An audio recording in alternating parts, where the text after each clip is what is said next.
Nephrotic syndrome दोस्तों।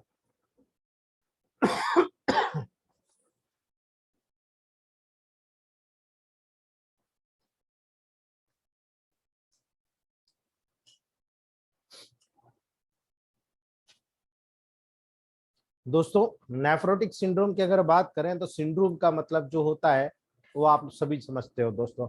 Syndrome का मतलब होता है ग्रुप्स ऑफ सिम्टम्स और डिसीजेस। ठीक है, it is a collection of symptom और groups of a symptom rather than disease which include proteinuria, hypoalbuminuria, एनोडिमा।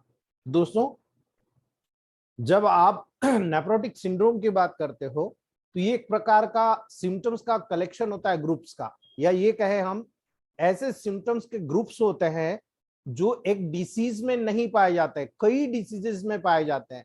तो नेफ्रोटिक सिंड्रोम के लेवल पर आप जब देखते हो तो यहां पर स्पेशली प्रोटीन यूरिया पाया जाएगा, हाइपो एल्बुमिन यूरिया, हाइपो याद रखिएगा, हाइपो एल्बुमिन यूरिया पाया जाएगा और इसके एसोसिएशन में इडीमा पाया जाएगा। यानी तीनों कंडीशन एज यूजुअल यहां पर पाई जाएगी। इसीलिए जब आप टेबल प्रैक्टिस में इसको स्टडी करते हो तो कॉजेस पे जाइए आप। मैं हमेशा कहता हूं लिंक ढूंढिए आप, यहां भी लिंक मिलेगी आपको। It causes of nephrotic syndrome can be divided into two types with the process of development of nephrotic syndrome. Nephrotic syndrome के डेवलपमेंट के प्रोसेस के according there are two types, दो टाइप्स होते हैं जो नेफ्रोटिक सिंड्रोम को classified करते हैं दोस्तों। और यहां पर पहला अगर आप कारण देखोगे वो होता है प्राइमरी ग्लोमेरुलोनेफ्रोसिस, यानी जो प्राइमरी ग्लोमेरुलोनेफ्रोसिस होता है अर्थात नेफ्रोटिक सिंड्रोम का पहला साइन स्वयं किडनी के अंदर अंदर जहां ग्लोमेरुलाई होता है उस ग्लोमेरुलाई के लेवल पर ही वहां पर सीमित रहता है, यानी बाहर नहीं जाता, ये केवल ग्लोमेरुलाई के लेवल पर ही सीमित होता है। लेकिन जो सेकेंडरी ग्लोमेरुलोनेफ्रोसिस होता है दोस्तों, जो सेकेंड प्रकार होता है और जो बहुत आजकल बहुत कॉमन हो रहा है, यानी secondary to any other disease which including diabetic mellitus. Diabetic mellitus जैसी जितनी भी कंडीशंस होती है जो जहां पर जिसका कंट्रोल या जिसका बैलेंस की जिम्मेदारी नेफ्रॉन यानी हमारे किडनी के लेवल पर होती है, ऐसी तमाम डिसीज के लेवल पर आपको सेकेंडरी ग्लोमेरुलोनेफ्रोसिस देखने को मिलेगा दोस्तों। इसीलिए जब प्राइमरी ग्लोमेरुलोनेफ्रोसिस होगा तो हमें क्लियर कट हमको समझ जाना चाहिए कि इसमें ग्लोमेरुलाई अफेक्ट होता है तो केवल किडनी रिस्पॉन्सिबल होती है, यानी किडनी के अकॉर्डिंग ही किडनी के लेवल में ही प्रभावित होता है, इसीलिए वहां पर कॉम्प्लिकेशन डेवलप होती है। और ये कॉम्प्लिकेशन दोस्तों बहुत ही डेंजरस होती है जब वहां पर किसी प्रकार का कोई उसका लिंक जो होता है किसी मेजर चीज से हो जाए, मेजर ऑर्गन के साथ अगर जुड़ जाए। मान लो अगर केवल किडनी प्रभावित है तो वहां तक ठीक है, लेकिन किडनी के साथ अगर लीवर प्रभावित हो गया तो ये बहुत डेंजरसली वहां पर अफेक्शन होता है, और ये अफेक्शन हमें बहुत डेंजरसली अफेक्ट करता है, किडनी को मतलब वहां पर डैमेज कर चुका हो, उसका डिजनरेशन या डिस्ट्रक्शन को डेवलप करता है दोस्तों। इसीलिए इट में occur due to a glomerular disease that limited to the kidney called pre nephrotic syndrome. ठीक है, स्पेशली ये कहां पर उत्पन्न होता है दोस्तों, केवल एक नेफ्रोलिटिक डिसीज यानी नेफ्रॉन की डिसीज के कारण वहां पर उत्पन्न होता है, और जो यहां पर प्री नेफ्रोटिक सिंड्रोम के रूप में किडनी के केवल एरिया में, किडनी के एरिया में ही लिमिट हो जाता है, और इसे हम प्री नेफ्रोटिक सिंड्रोम के नाम से जानते हैं। और ये प्री नेफ्रोटिक सिंड्रोम टिपिकली यहां पर दोस्तों किडनी को डैमेज करता है, किडनी में डिस्ट्रक्शन या डिजनरेशन को डेवलप करता है, या तो डायरेक्टली हो जाता है या फंक्शनल होता है। और ये टिपिकल टेबल प्रैक्टिस में हम लोगों को बहुत इंपॉर्टेंटली देखने को मिलता है दोस्तों। अब अगर आप देखते हो तो आपको याद रखना है वो कैसे कैसे। तो दोस्तों जब यहाँ पर डेवलप होता है तो कई प्रकार से आप इसको वहां पर डिवाइड कर सकते हो डायग्नोस करने के लिए। सबसे पहले आप देखिए मिनिमल चेंजेस डिसीजेस, यानी मिनिमम चेंजेस, वहां पर मैक्सिमम की बात नहीं कर रहे हम, हल्का सा मिनिमम चेंजेस अगर होगा, कहां पर होगा दोस्तों, it is most common cause of nephrotic syndrome in children. Children में डेवलप होने वाला जो नेफ्रोटिक सिंड्रोम होता है उसमें मोस्ट कॉमन कॉज होता है दोस्तों, यानी बच्चों में जो होता है, बच्चों में सबसे ज्यादा कॉमनली आपको ये देखने को मिलेगा, इसीलिए इसको हम नेफ्रोटिक सिंड्रोम इन चिल्ड्रन के रूप में फर्स्ट यानी most commonly minimum change disease के रूप में डायग्नोस करते हैं दोस्तों। In this condition, nephron appears normal when viewed with an optical microscope, as the lesions are only visible using an electron microscope. यानी जब आप इस प्रकार के नेफ्रोटिक चेंजेस की कंडीशन को देखते हो तो आप ग्रास अपनी आंखों से तो देख नहीं सकते, ठीक है, उसका बायोप्सी कराया जाता है। अब बायोप्सी के कंटेंट को हिस्टोपैथोलॉजी के अंदर डेवलपमेंट किया जाता है, लेबोरेटरी में उसका डेवलपमेंट होता है, उसको फिर एक ग्रास ऑप्टिकल माइक्रोस्कोप जिसको हम इलेक्ट्रॉन माइक्रोस्कोप कहते हैं, उस इलेक्ट्रॉन माइक्रोस्कोप के अंतर्गत उसकी डीपली स्टडी की जाती है कि यहाँ पर जो सेल डैमेज हो रही है वो किस रूप में, किस रूप में वहां पर इसका डेवलपमेंट विजिबल हो रहा है। और अगर कहीं पर कोई एक्स्ट्रा चेंजेस नजर आता है तो डेफिनेटली इंडिकेट कर दिया जाता है कि ये एक प्रकार से नेफ्रोटिक सिंड्रोम का डिसीज है और इसमें फलानी सेल में फलाना डैमेज, इतना इतना परसेंटेज में सेल डैमेज हो चुकी है दोस्तों। इसीलिए इसको वहां पर हम लोग मिनिमम चेंजेस डिसीज के रूप में जानते हैं दोस्तों। दूसरी बात आती है दोस्तों focal segmental glomerulonephritis. Focal segmental glomerulonephritis ये भी बहुत कॉमन रूप से आपको देखने को मिलता है। It is most common cause of nephrotic syndrome in adult. हमने मिनिमम चेंजेस देखा, बच्चों में डेवलप हो रहा था, लेकिन अभी हम बात कर रहे हैं focal segmental glomerulonephritis. It is the most common cause of nephrotic syndrome in adults. Adults में होने वाला सबसे कॉमन नेफ्रोटिक सिंड्रोम का काज होता है। और ये अगर टिपिकली आप टेबल प्रैक्टिस में देख रहे होते हो दोस्तों तो इसका काज आपको क्लियरली नजर आएगा। It is characterized by appearance of tissue scarring and glomeruli. यानी किसी प्रकार का डैमेज हुआ और डैमेज के बाद में वहां पर किसी प्रकार से जब हीलिंग का स्टेज होता है तो आपको पता है स्कार बनते हैं, ठीक है, कहीं चोट लग गए तो आप देखते हो स्कार टिश्यू का निर्माण होता है। तो यहां पर भी इसमें अपीयरेंस होता है दोस्तों स्कारिंग के, टिश्यू के स्कारिंग के रूप में। और यही कारण है दोस्तों ग्लोमेरुलाई में जब टिश्यू का डिस्ट्रक्शन या डीजनरेशन हुआ और पर्टिकुलरली वहां एक प्रकार का दोस्तों, ठीक है, एक प्रकार का वहां पर डेवलपमेंट के बाद मतलब वहां पर कोई टूट फूट हुई, डिजनरेशन हुआ और जब उसका हीलिंग हुआ एक स्कारिंग, मोटी चमड़ी के रूप में एक स्कारिंग डेवलप होता है जिससे नेफ्रॉन का जो फंक्शन होता है वो लॉस ऑफ फंक्शन के लेवल पर चला जाता है और इसीलिए इसको नेफ्रोटिक सिंड्रोम कहा जाता है। जब आप टेबल प्रैक्टिस में देखोगे, कल में मंडे आप तैयार रहिएगा इन्फ्लामेशन के लिए। सारे दोस्तों को कह रहा हूं मेरा तरफ से, मेरा जो बर्थडे पे आपने विशेष किया, मैंने स्पेशल आपके लिए बनाया है पूरा चैप्टर दोस्तों इन्फ्लामेशन। यानी वो इन्फ्लामेटरी प्रोसेस जिसके माध्यम से आपका डायग्नोसिस इतना इंपॉर्टेंट हो जाएगा कि कोई भी डिसीज आपकी बॉडी में कैसे डेवलप होती है आप फट से बता दोगे ऐसे डेवलप हो रही है। ठीक कैसे होगी? ऐसे होगी, जैसे डेवलप हुआ ऐसे ही हम लोग उसको ठीक करेंगे। ये टिपिकल आपको टेबल प्रैक्टिस में दिखाने वाला हूं दोस्तों, इसीलिए आप तैयार रहिएगा। जब आप तीसरी बात करते हो तो तीसरी बात होती है दोस्तों मेम्ब्रेनस ग्लोमेरुलोनेफ्राइटिस। यानी एक बहुत बड़ा सिम्टम आपको मिल रहा है मेम्ब्रेनस ग्लोमेरुलोनेफ्राइटिस के रूप में। और जब मेम्ब्रेनस ग्लोमेरुलोनेफ्राइटिस होती है तो the inflammation of glomerular membrane, यानी यहां पर ग्लोमेरुलर मेम्ब्रेन का इन्फ्लामेशन होगा जो कॉजेस, जो क्या करेगा दोस्तों, इंक्रीज लीकिंग इन किडनी। जब यहां पर इस प्रकार का इन्फ्लामेटरी म्यूकस मेम्ब्रेन में नजर आएगा तो वहां पर स्पेशली लीकिंग शुरू हो जाएगा और जो लीकिंग होगा ये बहुत डेंजरस करेगा। इट में occur due to any auto immune mechanism. क्यों होगा दोस्तों? एक तो हाइपर डायलिटेशन हो जाएगा, हाइपर डायलिटेशन होगा तो पोर्स बड़े हो जाएंगे, पोर्स बड़े हो जाएंगे तो डेफिनेटली वहां पर भाई स्वेलिंग आएगा ना, किडनी में स्वेलिंग आएगा, साइज बढ़ेगा स्टार्टिंग में, और जब म्यूकस मेम्ब्रेन के लेवल पर होगा उनके पोर्स डायलेट हो जाएंगे। और ये क्यों हो रहा है?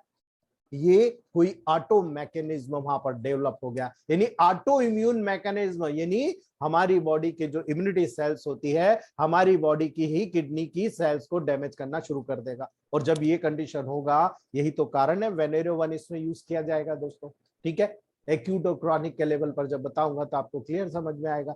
इसीलिए दोस्तों जब ये कंडीशन समझ में आती है तो सब एक्यूट केसेस के लेवल पर फोकल मेम्ब्रेनल मिनिमम चेंजेस जो कंडीशन है नेफ्रोटिक सिंड्रोम की, ये टिपिकली आपको देखने को मिलता है। और यही कारण है दोस्तों जब आप प्राइमरी कंडीशन देख ली तो आपको क्लियर समझ में आना चाहिए कि यहां पर फंक्शनल प्रॉब्लम होगी, यानी डायरेक्टली किडनी के लेवल पर लिमिटेड है, इसलिए केवल और केवल किडनी की बात कीजिए आप नेफ्रोटिक सिंड्रोम में, हमें किसी दूसरी चीज की बात नहीं करना है, क्योंकि ये डायरेक्टली किडनी में लिमिटेड डिसीज होती है, इसमें कोई दूसरी चीज इन्वॉल्व नहीं होती है। अगर प्राइमरी ग्लोमेरुलाई के लेवल पर वहां पर आपको नेफ्रोटिक सिंड्रोम नजर आता है तो दोस्तों ये क्लियर कट इंडिकेशन हो जाता है, आपको यहां पर क्लियर कट समझना है दोस्तों, ठीक है। दूसरी बात, जब सेकेंडरी ग्लोमेरुलोनेफ्राइटिस होगा तब आपको समझ में आता है दोस्तों, इट इंक्लूड्स सब कंडीशन दैट में affects kidney secondary called secondary nephrotic syndrome, यानी किसी और ऑर्गन में प्रॉब्लम हो गई और उस ऑर्गन में प्रॉब्लम होने के बाद में वो प्रॉब्लम वहां पर सबसे ज्यादा किडनी को अफेक्ट कर रही है, तो रिलेशन आपको नजर आ रहा है उस ऑर्गन से किडनी का, यानी आपको उस ऑर्गन की मेडिसिन के साथ किडनी की मेडिसिन भी आपको देना पड़ेगा। और इसीलिए जब सेकेंडरी नेफ्रोटिक सिंड्रोम डेवलप होगा तो इसमें किडनी के अलावा उस ऑर्गन का भी आपको ट्रीटमेंट करना पड़ेगा जो यहां पर डायरेक्टली इन्वॉल्व हो रहा है दोस्तों। इसीलिए आपको यहां पर सबसे इंपॉर्टेंट जो कैरेक्टर होता है मैं आपको बताना चाहता हूं दोस्तों, दो कैरेक्टर जो सबसे ज्यादा नेफ्रोटिक सिंड्रोम को ऑटो इम्यूनिटी के लेवल पर अफेक्ट करता है, एक होता है डायबिटिक नेफ्रोपैथी, एक होता है सिस्टमिक ल्यूपस इरिथमेटस, ठीक है। जब आप यहां पर बात करते हो डायबिटिक नेफ्रोपैथी की, इट इज ए कॉम्प्लिकेशन, ये एक प्रकार की कॉम्प्लिकेशन होती है दोस्तों, that may occur in some diabetic patient of excess blood sugar accumulates in kidney causes kidney damage. अगर मान लीजिए ये कॉम्प्लिकेशन किसी डायबिटिक पेशेंट में डेवलप हो रही है तो हर डायबिटिक पेशेंट में डेवलप नहीं होगी, और डायबिटिक नेफ्रोपैथी जब डेवलप होता है तो डायरेक्टली नेफ्रॉन को अफेक्ट करता है, क्योंकि डायबिटीज के लेवल पर जो रीनल थ्रेशोल्ड होता है किडनी का 180 मिलीग्राम पर डायल्यूशन के लेवल पर होता है, और उस डायल्यूशन से ऊपर यानी 180 मिलीग्राम पर डायल्यूशन यानी इस रीनल थ्रेशोल्ड से ऊपर जब शुगर होता है तो ज्यादातर शुगर ज्यादातर क्वांटिटी में नेफ्रॉन के लेवल पर एक्यूमुलेट होता है, और इसी के कारण वो किडनी को भी डैमेज कर देता है। क्यों डैमेज करेगा भाई?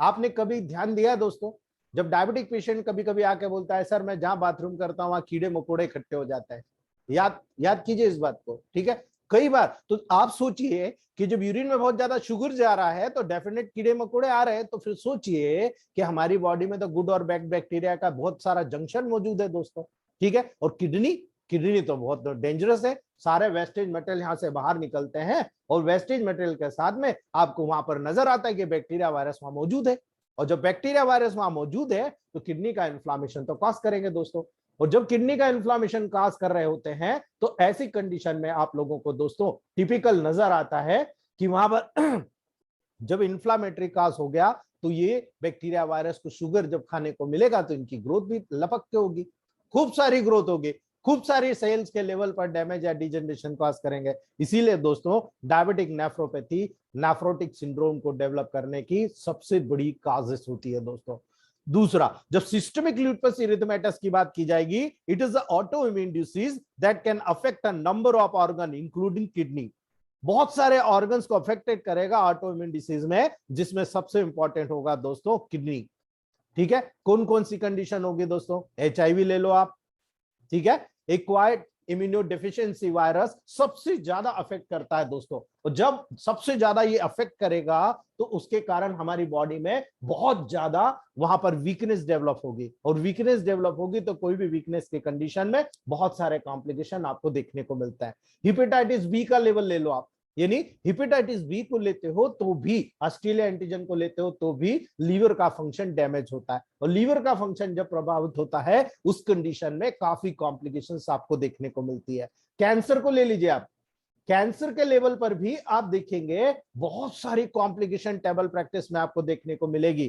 कैंसर में क्या होगा? कैंसर में एबनॉर्मल बॉडी के लेवल पर ग्रोथ होगी तो एबनॉर्मली बहुत सारे ऑर्गन को डिस्ट्रक्ट करने का काम करेगा, इम्यूनिटी पावर लो हो जाएगा, हमारा डेवलपमेंट दो भाई, आधा तो कैंसर नाम सुनकर ही आदमी का इम्यूनिटी पावर डाउन हो जाता है, केमिकल लोचा हो जाता है, अरे यार मेरे को तो कैंसर है, मैं तो कल मरने वाला हूं, ठीक है, मरने दो मुझे, खा लेने दो मुझे, ये करने दो वो करने दो, वो प्रॉपर ट्रीटमेंट को भी लागू नहीं करता दोस्तों। और इसी कारण से कई प्रकार के प्रोसेस में आपको नजर आता है कि एबनॉर्मिटीज डेवलप हो जाती है। इसीलिए दोस्तों जेनेटिक डिसऑर्डर यानी जेनेटिक म्यूटेशन के लेवल पर भी आपको देखने को मिलता है, और ये सारी कंडीशंस जब जेनेटिक डिसऑर्डर के रूप में डेवलप होती है दोस्तों तो वहां पर कई प्रकार की कंडीशन जब देखने को मिलती है तो आपको प्रोग्नोसिस देखना पड़ता है। और prognosis due to etiological featuring like inflammation, अगर आप इन्फ्लामेटरी प्रोसेस को जानते हैं ना दोस्तों, आज अगर आप जानते होते तो मुझे इतनी दिक्कत नहीं आती आपको समझाने में।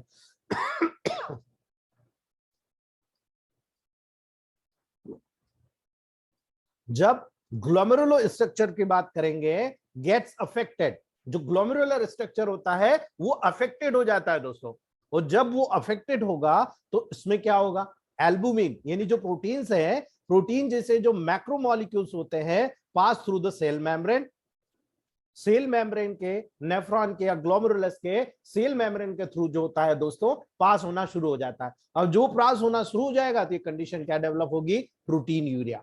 ठीक है, ये डायरेक्टली प्रोटीन यूरिया को कॉज कर देगा। और जब प्रोटीन यूरिया डेवलप हो जाएगा दोस्तों, decrease oncotic pressure in blood vessels, hypoalbuminemia हो जाएगा दोस्तों। आप कंडीशन देखिए, यानी जब वहां पर ब्लड वेसल्स में से लीकेज हो गया, ग्लोमेरुलस में फिल्ट्रेशन हो गया, तो डेफिनेटली प्रोटीन यूरिया हो रहा है, दिख रहा है। यूरिन टेस्ट कराई आपने, 1+2+3+4+ आपको यूरिन में दिखा, आपने वहां पर एल्बुमिन ग्लोबुलिन रेशियो कराया, किडनी फंक्शन टेस्ट कराया, सारी रिपोर्ट पॉजिटिव आई और उसी के अकॉर्डिंग आपने देख लिया। लेकिन अगर ब्लड वेसल्स में से एल्बुमिन निकल गया तो क्या होगा, ऑन्कोटिक कोलिडल ऑन्कोटिक या ऑस्मोटिक प्रेशर क्या होगा, डिक्रीज हो जाएगा। यानी decrease oncotic pressure in blood vessels, यही हाइपोएल्बुमिनिया यानी हाइपोएल्बुमिनिया के रूप में जाना जाएगा दोस्तों। जब यही चीज फ्लूइड बुल्डअप इन टिश्यू स्पेसेस, यही कारण से जब हाइपोएल्बुमिनिया हो जाएगा, आपका फ्लूइड आपके टिश्यू स्पेसेस में ही कलेक्ट होना लग जाएगा। और जब टिश्यू स्पेसेस में कलेक्ट होने लग जाएगा, यही कहलाएगा इडिमा। और जब ये इडिमा का कंडीशन यहां पर डेवलप हो जाएगा, फ्लूइड बुल्डअप होगा टिश्यू स्पेस में, एडिमा डेवलप हो जाएगा, बहुत कॉम्प्लिकेटेड हो जाएगा, आदमी वहीं घबराने लग जाएगा। आप देखेंगे फेस में, आंखों के नीचे स्वेलिंग, हैंड्स में स्वेलिंग, एंकल रीजन में स्वेलिंग, एब्डोमेन रीजन में स्वेलिंग, यानी एडिमा हो जाएगा। और ये एडिमा लास्ट में दोस्तों सीधा नेफ्रोटिक सिंड्रोम को कॉज करेगा। और जब नेफ्रोटिक सिंड्रोम यहां डेवलप हो जाएगा, बहुत ही कॉम्प्लिकेटेड होता है दोस्तों। और ये कॉम्प्लिकेशन जब आपके टेबल प्रैक्टिस में देखने को मिलता है दोस्तों, तो वहां पर आप लोगों को बहुत सारी चीजें टेबल प्रैक्टिस में देखने को मिलेगी, जिसको आपको कोरिलेट करके वहां पर आपका ट्रीटमेंट करना पड़ेगा। यानी आप जब साइन और सिम्टम देखते हो, मेन फीचर किसके मिलेंगे नेफ्रोटिक सिंड्रोम में, तीन चीज के, प्रोटीन यूरिया, हाइपोएल्बुमिनिया, एडिमा। एडिमा खास तौर से हैंड्स और लेग्स में डायरेक्टली आपको एडिमा देखने को मिलेगा दोस्तों। यानी आप डायरेक्टली एडिमा को देखकर बोल दोगे कि यार इसको स्वेलिंग आ रही है, तो डेफिनेटली इसमें कहीं ना कहीं कॉम्प्लिकेशंस आपको देखने को मिल रही है। और यही कारण है कि टेबल प्रैक्टिस में आपको ये बारीकियां नेफ्रोटिक सिंड्रोम को डायग्नोसिस में मदद कर देगी दोस्तों। लेकिन बहुत सारे जनरल सिम्टम्स जो मिलेंगे आपको, हाइपरटेंशन रेयरली होता है, बहुत रेयरली पाया जाएगा, लेकिन हाइपरटेंशन पाया जाएगा दोस्तों। एसाइटिस, एसाइटिस यानी एब्डोमेन में, मैंने कहा ना, पोर्स का डायलिटेशन हो जाएगा, बहुत सारा फ्लूइड, टिश्यू फ्लूइड कलेक्ट हो जाएगा, एसाइटिस भी हो जाएगा, एनीमिया भी हो जाएगा। क्योंकि यहां पर किडनी अफेक्टेड है, किडनी से इरिथ्रोपोइटिन और थ्रोम्बोपोइटिन जो होता है दोस्तों, वो वहां पर प्रॉपर नहीं बन पाएगा। और इसी कारण से दोस्तों एनीमिया यानी डिक्रीज इरिथ्रोपोइटिन होने के कारण एनीमिया डेवलप हो जाएगा, डिक्रीज एंटीथ्रोम्बिन होने के कारण थ्रोम्बोफिलिया हो जाएगा दोस्तों। यानी यहां पर इंफेक्शन लाइक पेरिटोनाइटिस, सेप्टिसीमिया, बहुत कॉमन रूप से पेरिटोनाइटिस, सेप्टिसीमिया और एसाइटिस का लेवल आपको बहुत कॉमन रूप से नेफ्रोटिक सिंड्रोम वाले पेशेंट में देखने को मिलता है। अकॉर्डिंगली आपको उनका ट्रीटमेंट करना है। लेकिन नेफ्रोटिक सिंड्रोम में तीन चीज का ही ट्रीटमेंट करना है। जब सिम्टोमेटिक सिम्टम्स नजर आएगा, उसके अकॉर्डिंग आपको वहां पर ट्रीटमेंट करना पड़ेगा दोस्तों। जब आप पल्मोनरी इडिमा की बात करते हो, माल न्यूट्रिशन की बात करते हो, ग्रोथ रिटार्डेशन की बात करते हो, ये सब मिलेगा आपको। पल्मोनरी इडिमा यानी आपको वहां पर रेस्पिरेटरी ट्रैक्ट में जो पल्मोनरी आर्टरी, पल्मोनरी वेन होती है, वहां स्वेलिंग मिलेगी, वहां पर सूजन आ जाएगा। माल न्यूट्रिशन, आदमी कुपोषित होता चला जाएगा, क्योंकि न्यूट्रिशन वहां पर जो वेस्टेज मटेरियल है बाहर ही नहीं निकल रहा। और इसके कारण न्यूट्रिशन मिल ही नहीं रहा बॉडी को, तो माल न्यूट्रिशन होता चला जाएगा, ग्रोथ रिटार्डेशन होती चली जाएगी दोस्तों, यानी हमारी जो ग्रोथ होती है वो ग्रोथ नहीं होगी, यानी ग्रोथ रिटार्ड होती चली जाएगी दोस्तों। हिस्ट्री ऑफ कलेक्शन, जब आप डिफरेंशियल डायग्नोसिस करते हो दोस्तों, तो सबसे पहले आपको वहां पर टेबल प्रैक्टिस में उस पेशेंट की पूरा डायग्नोसिस करना पड़ेगा, यानी आप जब डायग्नोसिस का लेवल बनाओगे तो आपको पूरी हिस्ट्री लेना पड़ेगा, पेशेंट को बोलना पड़ेगा कि भाई आपकी हिस्ट्री बताइए, फिजिकल एग्जामिनेशन करिए, यूरिन एनालिसिस कराइए, ब्लड टेस्ट कराइए, रीनल फंक्शन टेस्ट कराइए, किडनी की बायोप्सी कराइए। जैसे मैंने कहा कि डायग्नोसिस के लिए बायोप्सी कराना बहुत जरूरी होता है दोस्तों, और यही कारण है जब इस प्रकार की पूरी प्रोसेस को जनरेट कर दिया जाता है तब वहां पर आपको पूरा ट्रीटमेंट करने में बहुत आसानी होती है। लेकिन एकाएक मैनेजमेंट नहीं हो जाता दोस्तों, मैनेजमेंट करने के लिए बहुत हाथ पांव चलाना पड़ता है नेफ्रोटिक सिंड्रोम में। सबसे पहले हमारा ऑब्जेक्टिव क्या होना चाहिए? The objective of treatment is based on symptoms includes, जो सिम्टम वहां पर कलेक्टिवली आपको नजर आ रहे हैं वो आपका सबसे बड़ा ऑप्शन होगा कि अकॉर्डिंग टू सिम्टम डायग्नोसिस करके हमें प्रोटोकॉल तय करना होता है दोस्तों। यानी आपको सबसे पहले डायूरेटिक्स का प्रयोग करना है टू कंट्रोल स्वेलिंग और ओडिमा, आपको स्वेलिंग और ओडिमा के लेवल पर ट्रीटमेंट करना है। जो ड्रग यहां पर मॉडर्न साइंस यूज करता है, आपको मैं वो भी बताता हूं, फुरोसेमाइड का एक ड्रग आती है दोस्तों जिसको हम लैसिक्स के नाम से जानते हैं आप लोग, ठीक है, उस लैसिक्स ड्रग का यहां पर टिपिकली यूज किया जाता है, ठीक है। सबसे इंपॉर्टेंट होता है न्यूट्रिशनल थेरेपी दीजिए आप, ठीक है, टू ट्रीट हाइपोएल्बुमिनीमिया। आपको हाइपोएल्बुमिनीमिया को यूज करने के लिए, उसको ट्रीट करने के लिए आपको न्यूट्रिशन थेरेपी देना पड़ेगा, यानी आपको ब्लड थिनर देना पड़ेगा, एंटीकोगुलेंट देना पड़ेगा दोस्तों। कोई दिक्कत नहीं, A5 का नेगेटिव कर दो आप, ठीक है, A3B यानी A5 का नेगेटिव आप मेडिसिन चला दो, आपको बहुत अच्छे रिजल्ट मिलेंगे दोस्तों। टू रिड्यूस कोएगुलेटिनेशन और clotting activity includes heparin and warfarin. यहां पर ये बहुत सारे एलोपैथिक ड्रग्स होते हैं, हम उनकी बात नहीं करते हैं दोस्तों, हम लोग आगे की बात करते हैं। यहां पर जब इलेक्ट्रोमेपैथ ट्रीटमेंट की बात आएगी तो सबसे पहले आपको एसेस करना है, ठीक है, पेशेंट को एसेस करना है कि पेशेंट की कंटिन्यूटी में उसका वाइटल साइन कितना है, कितना चांसेस है कि बचेगा नहीं बचेगा, आपको एसेस करना है। Weight of patients daily, daily patient के वेट का आपको असेसमेंट करना है, कितना वेट लॉस हो रहा है, ठीक है। आपको स्ट्रिक्टली मॉनिटर करना है पल्स की और इनपुट और आउटपुट के, वो क्या खा रहा है, क्या पी रहा है, इसका पूरा इनपुट आउटपुट आपको ध्यान देना है। उसके लिमिटेड फ्रूट के इंटेक में और ऑर्डर करना पड़ेगा आपको कि भाई आपको जितना यूरिन का फ्लो हो रहा है उतना यूरिन का जितना फ्लो रहा उतनी क्वांटिटी में आपको लिक्विड खाना है, आपको सॉफ्ट ऐसा भोजन करना है जो हल्का सा हो, फ्रूट्स हो, ज्यादा से ज्यादा पच जाए, ऐसी कंडीशन आपको करना है दोस्तों। इंकरेज हाई पोटेशियम और लो फैट, आप उसको ज्यादा से ज्यादा हाई पोटेशियम की बात कीजिए दोस्तों, ज्यादा से ज्यादा हाई पोटेशियम लेने को बोलिए, लो फैट खाने को बोलिए दोस्तों। इसी कारण से low sodium with moderate amount of protein, थोड़ा सा धीरे धीरे बढ़ाते हुए प्रोटीन का मॉडरेट अमाउंट जब आप देंगे वहां पर आपको बहुत अच्छे रिजल्ट देखने को मिलेंगे दोस्तों। और यही कारण है consider small meals further than large meals, आपको थोड़ा थोड़ा मील्स देना है, ज्यादा से इकट्ठा मील आपको बिल्कुल नहीं देना, थोड़ा थोड़ा मील देते जाइए, ज्यादा ज्यादा इकट्ठा मील आपको नहीं देना है दोस्तों।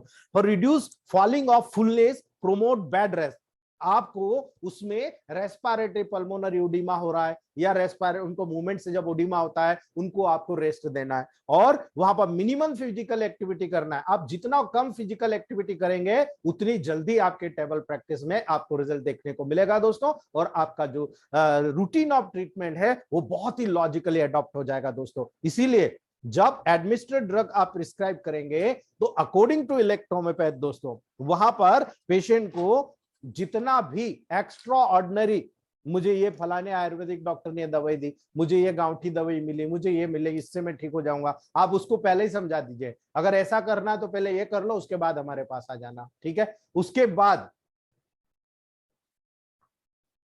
जब आप ट्रीटमेंट के फ्लो की बात करेंगे उसके बाद आपको यहां पर फ्लो करना है नेफ्रोटिक सिंड्रोम के लेवल पर। आपको अकॉर्डिंग टू सिम्टम कलेक्ट करके सबसे पहले एक्यूट नेफ्रोटिक यानी फर्स्ट नेफ्रॉन जो होता है S6C6 L1F1 A1W का सेकंड डायल्यूशन में चलाना है दोस्तों, और इसको अल्टरनेट करना है C5N2G को P2 के 2 ड्रॉप डालकर सेकंड में, या सबसे बेटर मैं आपको कहूं दोस्तों गैंग्रेनॉल फूड को। ठीक है, जब आप याद हो तो मैंने कहा था गैंग्रेनॉल फूड यूरिन में पस सेल को और यूरिन को प्रोटीन यूरिया को भी कंट्रोल करने का काम करता है। जब ये सारा टिपिकल स्ट्रक्चर कंट्रोल करने का काम करता है तो सेकंड डायल्यूशन के लेवल पर आपको ये मेंटेन करने में मदद करेगा एक्यूट केसेस में। लेकिन अगर क्रॉनिक केसेस आ जाते हैं दोस्तों, क्रॉनिक केसेस में भी आपको शुरुआत S6C6L1A2, वहां A1 था, यहां A2 का प्रयोग करना है, S1F1Ven1B का प्रयोग करना है दोस्तों सेकंड डायल्यूशन में, और अल्टरनेट गैंग्रेनॉल फूड के सेकंड डायल्यूशन से करना है दोस्तों, यानी ऑर्गेनो बूस्टर C6 वाला या C5 वाला, आप दोनों में से जो आपको देना चाहे आप दे सकते हो दोस्तों। ठीक है, दूसरी बात, जब वहां पर किडनी के लेवल पर किसी भी प्रकार से अगर वहां पर ऑब्स्ट्रक्शन डेवलप हो रहा है या ऐसा लग रहा है कि किडनी फेलियर जैसी कंडीशन आ गई है, S6-200 को मॉर्निंग में, Ven1-200 को इवनिंग में आपको जरूर देना है न्यूट्रिशन के साथ में दोस्तों, कंपलसरी। REY को 5, 6, 7, 17, 18 नंबर पर जब अप्लाई करोगे, स्पेशली पूरी बॉडी के जो मेजर ऑर्गन्स होते हैं वो वहां पर अफेक्शन होगा, और मेजर ऑर्गन्स जब वहां पर सपोर्ट कर जाएंगे, एनर्जी बूस्ट कर जाएंगे, तो हमें बहुत सारी चीजें हमारी टेबल प्रैक्टिस में पॉजिटिव अप्रोच के साथ देखने को मिल जाएगी दोस्तों। पांचवी बात, जब आप एक्सटर्नल कंप्रेस की बात करेंगे तो यहाँ L2 का सपोर्ट जरूर दीजिएगा दोस्तों, क्योंकि न्यूट्रिशन की जरूरत होती है। L2 S6C6G का D4 में एक्सटर्नल कंप्रेस करेंगे, हॉट कंप्रेस करेंगे या पेंट करेंगे किडनी के लेवल पर, बहुत सा रिलीफ आपको टेबल प्रैक्टिस में देखने को मिल जाएगा और आपको रिजल्ट वहां पर मिलेगा दोस्तों। लेकिन अकॉर्डिंग टू कंडीशन, जो प्रोटीन यूरिया हमें बताया जा रहा है कि प्रोटीन यूरिया और ओडिमा इसका मेजर कंटेंट होता है, ये दो मेजर कंटेंट होते हैं। अगर हमें लगा कि प्रोटीन यूरिया बहुत ज्यादा है तो इनमें से कोई भी 3 प्रोटोकॉल के साथ में आप वहां पर प्रोटीन यूरिया का प्रोटोकॉल जरूर ऐड करिए। S2C2Ver1YB को नेगेटिव और C17Ven1G को नेगेटिव में वहां ऐड कर दीजिए, प्रोटीन यूरिया कंप्लीट हो जाएगा। धीरे धीरे करके होगा, एकाएक नहीं हो जाएगा। अब नेगेटिव मैंने इसलिए लिखा है, अगर बहुत सीवियर कंडीशन हो तो 10th में दो, सीवियर कंडीशन नहीं है तो 5th में दो, और 5th से 4th, 3rd, 2nd करते हुए रिवर्स कर दो, आपका पेशेंट रिकवर होना शुरू हो जाएगा। लेकिन यही चीज अगर आपको ओडिमा के लेवल पर आती है दोस्तों, तो आप इसी फार्मूले में L1 ऐड कर दो, या प्रोटीन यूरिया नहीं है, बहुत कंट्रोलेबल है और आपके इन प्रोटोकॉल से, जो पहले के प्रोटोकॉल से इनसे रिलीफ हो रहा है, कोई दिक्कत नहीं, प्रोटीन यूरिया का हटाओ, एडिमा के लेवल पर आओ, S2C2L1Y को D6 या नेगेटिव में दे दो आप, according to condition, 10th, 5th या 3rd डायल्यूशन। जब आप ये यूज करोगे आपका ओडिमा चला जाएगा। यानी बॉडी में कहीं भी स्वेलिंग आती है, या तो S6C6L1Y या S2C2L1Y का प्रयोग कर लीजिए। अगर सीरियस या म्यूकस मेम्ब्रेन के फ्लूइड के थ्रू ओडिमा हो रहा है, जो यहां पर देखने को मिलता है, यहां पर S2C2L1Y का बहुत बड़ा रोल आपको देखने को मिलेगा दोस्तों। तो ये छोटा सा मैंने आपको नेफ्रोटिक सिंड्रोम का गाइड किया है दोस्तों, उम्मीद है आप लोगों को पसंद आया होगा।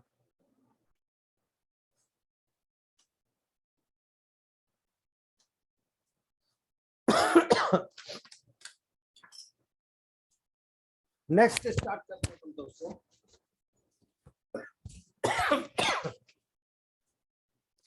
Nerve supply to urinary bladder and sphincter.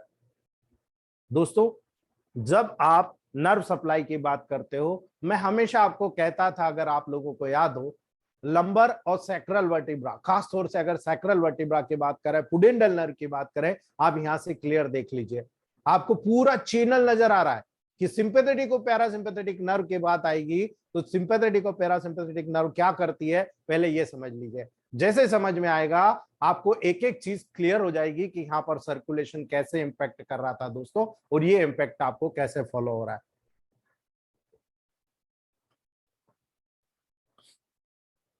Nerve supply जब यूरिनरी ब्लैडर और स्फिंक्टर को आपको देखने को मिलती है दोस्तों, तो क्लियरली आपको इंडिकेट करना पड़ेगा यूरिनरी ब्लैडर और इंटरनल जो स्फिंक्टर होता है, ये ऑटोनॉमिक नर्वस सिस्टम के ऑटोनॉमिक नर्वस सिस्टम के सिंपैथेटिक और पैरासिम्पैथेटिक डिवीजन के द्वारा इनको सप्लाई होती है, और इनका पूरा कंट्रोल इन्हीं 2 डिवीजन के द्वारा आपको देखने को मिलता है।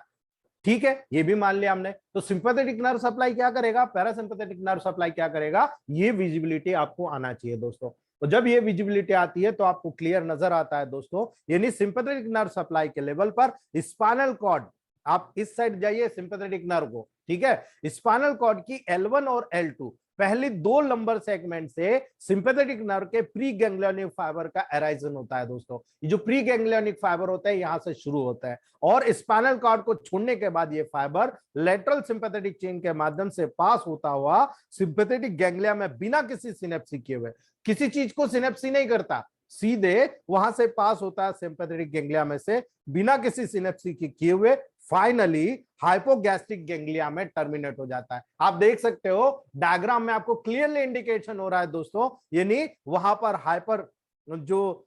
हाइपोगैस्ट्रिक गैंग्लिया होता है वो आप देखिए L1 से निकला, बिना टर्मिनेट हुए, बिना सिनेप्सी किए हुए सीधा हाइपोगैस्ट्रिक गैंग्लियन में आकर कन्वर्ट हो जाता है। और इस गैंग्लियन से एराइज होने वाले पोस्ट गैंग्लियन, ये प्री गैंग्लियोनिक है, अब पोस्ट गैंग्लियोनिक यहां से निकलेंगे डायरेक्ट यूरिनरी ब्लैडर को या यूरिथ्रा के लेवल पर टर्मिनेट करेंगे दोस्तों। तो यहां से गैंग्लियोनिक से एराइज होने वाले post ganglionic fibre hypogastric nerve को फॉर्म करती है, जो कि डिट्रस मसल जो होती है या इंटरनल स्फिंक्टर को डायरेक्टली सप्लाई करती है। आप दो सेक्शन देख लीजिए, एक सेक्शन छोटा वाला सीधा वहां पर जा रहा है दोस्तों सिंपैथेटिक चैनल के रूप में सीधा यूरिनरी ब्लैडर को, और दूसरा चैनल आपने जो देखा वो सीधा हाइपोगैस्ट्रिक नर्व का कहां पर आ रहा है, आपके इंटरनल स्फिंक्टर के लेवल पर आ रहा है दोस्तों। और यही कारण है दोस्तों, जब सिंपैथेटिक नर्व के फंक्शन को देखते हो तो आपको क्लियरली इंडिकेशन हो जाना चाहिए दोस्तों, यानी सिंपैथेटिक यानी हाइपोगैस्ट्रिक नर्व इंटरनल स्फिंक्टर का कॉन्ट्रैक्शन कराता है दोस्तों। जो इंटरनल स्फिंक्टर होता है इसकी कॉन्ट्रैक्शन को अंजाम देता है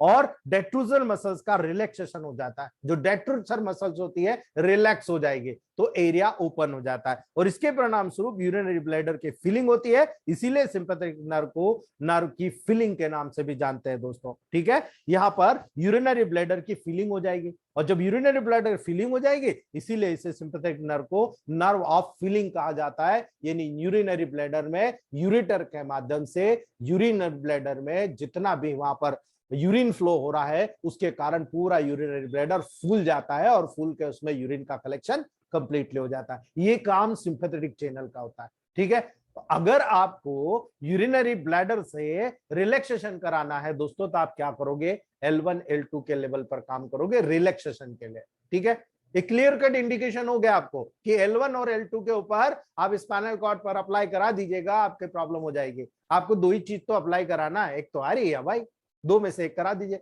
और न्यूट्रल करना है तो W करा दीजिए, सिंपल सी बात है। ठीक है, प्री सिंपैथेटिक, अब इसकी बात करते हैं हम दोस्तों पैरासिम्पैथेटिक नर्व सप्लाई।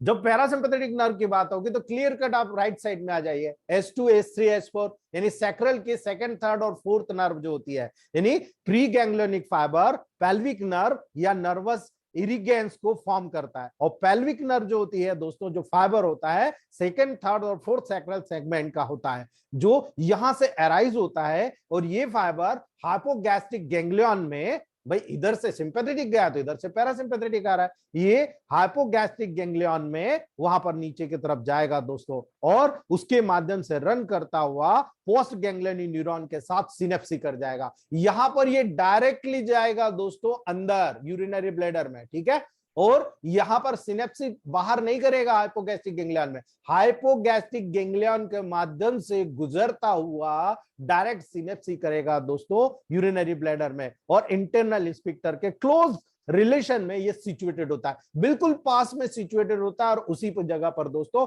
स्पेशली आपको ये पूरा फंक्शन देखने को मिलेंगे। और यही कारण है कि जब इस प्रकार के रिलेशन को आप देखोगे तो आपको समझ में आ जाएगा सैक्रल नर्व पर आपको जब आरी और वाई का अप्लाई करोगे आप क्या फंक्शन करते हो दोस्तों। इसीलिए पैरासिम्पैथेटिक नर्व के जो फंक्शन की बात करोगे दोस्तों तो आपको क्लियर इंडिकेट हो जाएगा, पैरासिम्पैथेटिक नर्व यानी पेल्विक नर्व डिट्रूसिव मसल्स का कॉन्ट्रैक्शन और इंटरनल स्फिंक्टर का रिलैक्सेशन का काम करता है, जिसके कारण यूरिनरी ब्लैडर का कॉन्ट्रैक्शन होगा और एम्प्टिंग हो जाएगी, यानी यूरिनरी ब्लैडर खाली हो जाएगा दोस्तों। यही कारण है, इसीलिए पैरासिम्पैथेटिक नर्व को नर्व ऑफ एम्प्टिंग कहा जाता है। यानी वहां पर पैरासिम्पैथेटिक नर्व जो होती है दोस्तों, ये वहां पर स्पेशली यहां पर जब आपको देखने को मिला इम्प्टिंग के नाम से, यानी पैरासिम्पैथेटिक नर्व को नर्व ऑफ इम्प्टिंग कहा जाता है या नर्व ऑफ मिक्चुरेशन कहा जाता है। ठीक है, नर्व ऑफ मिक्चुरेशन यानी यूरिन के फ्लो को बढ़ाने का काम, कॉन्ट्रैक्शन का काम करती है। इसीलिए मैंने कहा था सैक्रल नर्व पर सेकंड थर्ड और फोर्थ नंबर पर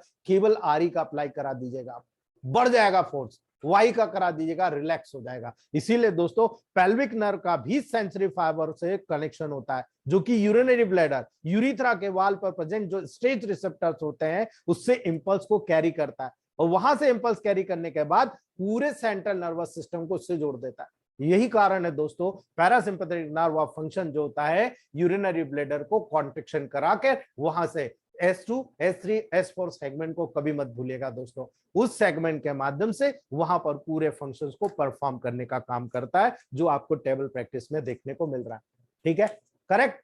दूसरी बात, जब हम लोकल बात करते हैं कि सोमेटिक नर्व सप्लाई, यानी वहां के लोकल नर्व के लेवल पर सोमेटिक नर्व की जब सप्लाई आप देख रहे हो, तो एक्सटर्नल इंस्पेक्टर जो होता है, यानी सोमेटिक नर्व जिसे हम पुडेंडल नर्व, याद रखिएगा हम इसको क्या बोल रहे हैं, आप सबसे नीचे देख लीजिए, S2, S3, S4 जो सेगमेंट होता है, ये अलग से एक तीनों आपस में मिलकर एक नर्व का निर्माण करते हैं, जिसको हम पुडेंडल नर्व कहते हैं। और पुडेंडल नर्व किससे जुड़ी होती है दोस्तों, यूरिथ्रा के एक्सटर्नल पार्ट से, यानी टिपिकली ये सोमेटिक नर्व जो होती है पुडेंडल नर्व के एक्सटर्नल स्फिंक्टर से जुड़ी होती है दोस्तों। इसीलिए ये यहाँ इनोवेटेड होता है, सेकंड, थर्ड और फोर्थ जो सेक्रेल नर्व के ब्रांचेस होती है, उस सेक्रेल सेगमेंट्स होता है, उनसे अराइज होता है दोस्तों। और इसीलिए जो पुडेंडल नर्व का फंक्शन आप देखोगे, पुडेंडल नर्व एक्सटर्नल स्फिंक्टर के स्केलेटल मसल फाइबर के टॉनिक कॉन्ट्रैक्शन को, यहां पर जो टोन डेवलप करता है, उस टॉनिक कॉन्ट्रैक्शन को मेंटेन करने का काम करता है दोस्तों। और हमेशा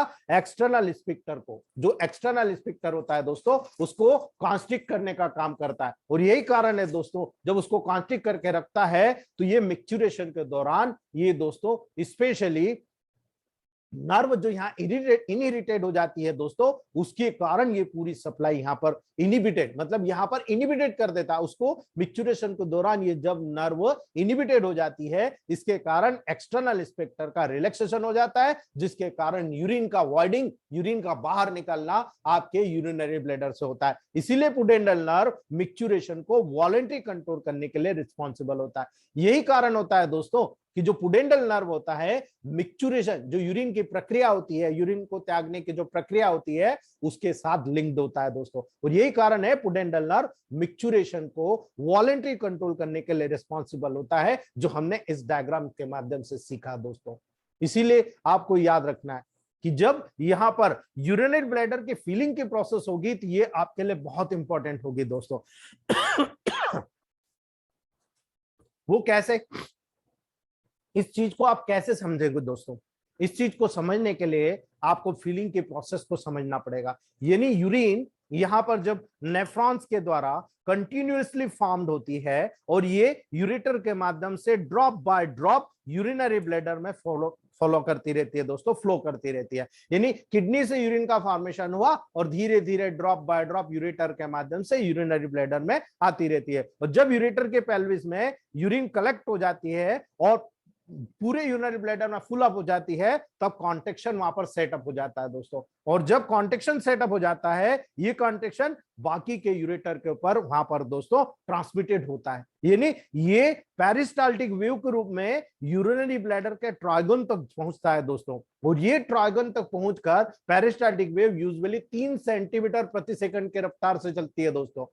3 सेंटीमीटर पर सेकंड के रफ्तार से वहां पर आपको देखने को मिलेगी दोस्तों। और जब उसकी वेलोसिटी के साथ ये ट्रेवल करती है दोस्तों, 1 से 5 मिनट की, याद रखिएगा, 1 से 5 मिनट की फ्रीक्वेंसी पर ये डेवलप होती है, 1 से 5 मिनट की फ्रीक्वेंसी पर। और ये पेरिस्टाल्टिक वेव यूरिन को ब्लैडर में मूव करती रहती है, और इसीलिए हमें ऐसा फील होना शुरू होता है कि यूरिनरी ब्लैडर में यूरिन का कलेक्शन हो रहा है, अब हमें मैच्योरेशन की जरूरत पड़ेगी। और यही कारण है दोस्तों, किडनी को लीविंग करने के बाद यूरेटर का डायरेक्शन इनिशियली डाउनवर्ड और आउटवर्ड हो जाता है। यानी जैसे ही वहां से निकला, नीचे की तरफ और बाहर की तरफ ऐसा निकल आता है दोस्तों। और इसके बाद ये ब्लैडर में एंट्रिंग करने के पहले ये हॉरिजॉन्टली फिर टर्न हो जाता है। यानी ऐसा गया, फिर ऐसा गया, और फिर ऐसा गया आउटवर्डली, और हॉरिजॉन्टली टर्न हो गया।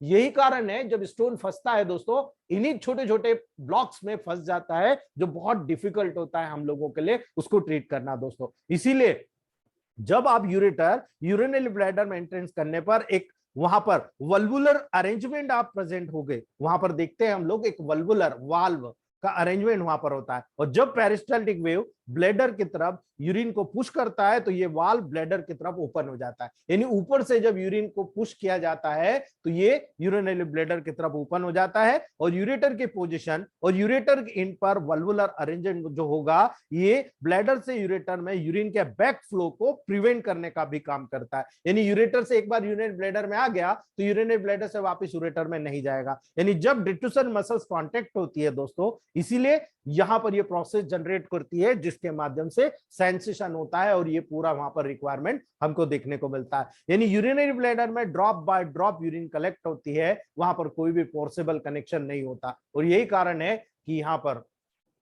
टिपिकली ये पूरी प्रोसेस आपको समझना है कि drop by drop urine collect हुआ, जब यूरिनरी ब्लैडर पर प्रेशर इफेक्ट गया तब सेंसेशन होता है, कॉन्ट्रैक्शन होता है और वहां पर जो एक्सटर्नल स्फिंक्टर ओपन होता है और मिक्चुरेशन की पूरी प्रोसेस यहां पर जनरेट होती नजर आती है दोस्तों। इसीलिए यूरिन की एक रिजोनेबल वॉल्यूम जब यूरिनरी ब्लैडर में स्टोर हो जाता है तो बिना किसी डिस्कम्फर्ट के और ब्लैडर के अंदर दोस्तों बिना प्रेशर के इंक्रीज किया जाता है, यानी बिना किसी प्रेशर के वहां पर जब इंक्रीज करेंगे दोस्तों तो इंट्रावेसाइकल प्रेशर यानी अंदर का जो प्रेशर होता है वहां पर वेसाइकल का वो इंक्रीज होता है और ये डिफ्यूजन मसल्स के एडॉप्टेशन के कारण होता है कि वहां मसल्स कितना प्रेशर एडॉप्ट कर रही है, जितना यूरिनरी ब्लैडर वहां पर फैल सकता है उतना एडॉप्ट करेगी और उसके बाद जब प्रेशर जनरेट होगा तो वो प्रेशर दोस्तों टिपिकली वहां पर फील होगा हमको और उसके कारण सारी प्रोसेस वहां पर हमको देखने को मिलती है। जब सिस्टोमेटोग्राम का वहां पर एक्सप्लेन किया जाता है, सिस्टोमेटोग्राम के द्वारा जब आप एक्सप्लेन करोगे तो पूरा मिक्चुरेशन के प्रोसेस को वहां पर आपको देखने को मिलेगा।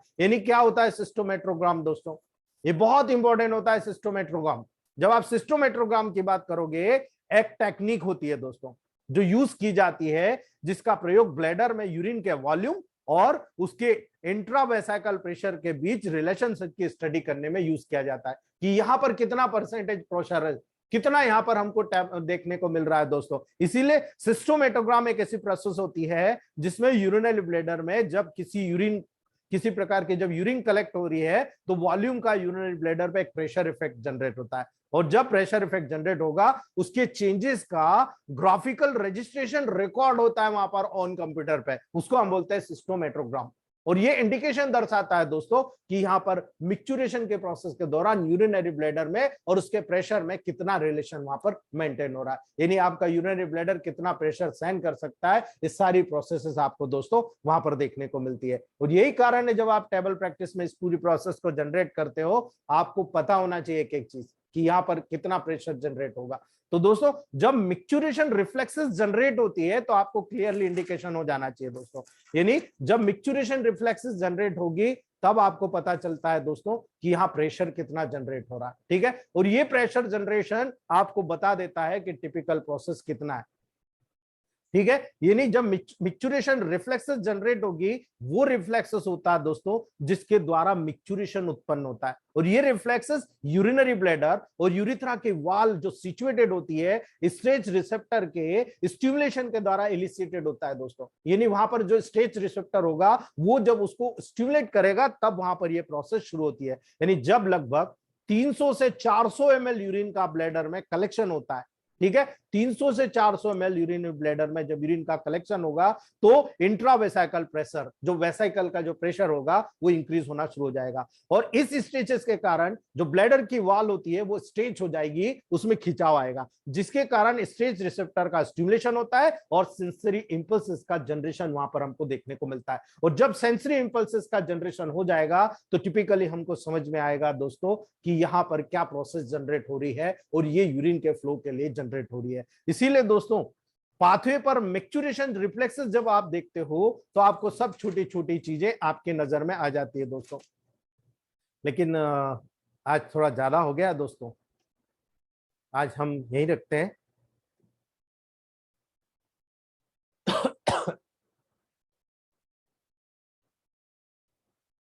पता ही नहीं चला मुझे टाइम का आज तो।